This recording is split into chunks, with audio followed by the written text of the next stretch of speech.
Hello guys, ನಿಮಗೆ ಗೊತ್ತಲ್ಲ last time chilli plant ಮತ್ತು ಕೊರಿಯಾಂಡರ್ ಪ್ಲ್ಯಾಂಟ್ ಹಾಕಿದರೆ ಅದು ಬೆಳೆದೇ ಇಲ್ಲ. ಬಿಕಾಸ್ ಪಾಟಿಂಗ್ ಸಾಯಿಲ್ ಮಿಕ್ಸ್ ಮಾತ್ರ ಹಾಕಿದೆ ನಾನು, ಇನ್ನೇನು ಆಗಿಲ್ಲ.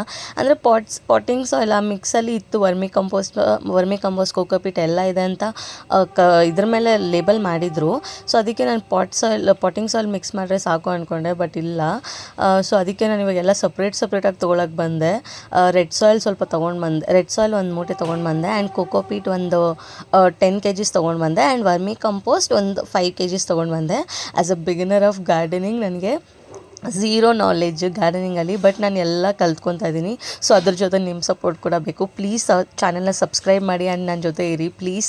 ಆ್ಯಂಡ್ ಇಲ್ಲಿ ನಾವು ಮತ್ತೆ ಚಿಲ್ಲಿ ಪ್ಲ್ಯಾಂಟ್ ಮಾಡೋಕ್ಕೆ ಟ್ರೈ ಮಾಡ್ತಿದ್ದೀವಿ. ಸೊ ಅದಕ್ಕೆ ಮುಕ್ಕಾಲು ಭಾಗ ನಾನು ರೆಡ್ ಸಾಯಿಲ್ ಹಾಕ್ಕೊಂಡಿದ್ದೀನಿ, ಆ್ಯಂಡ್ ಅದ್ರ ಮೇಲೆ ನಾನು ವರ್ಮಿ ಕಂಪೋಸ್ಟ್ ಹಾಕ್ಕೊಳ್ತಾ ಇದ್ದೀನಿ. ಸೊ ಅದು ಸ್ವಲ್ಪ ಹಾಕ್ಕೊತಾ ಇದ್ದೀನಿ.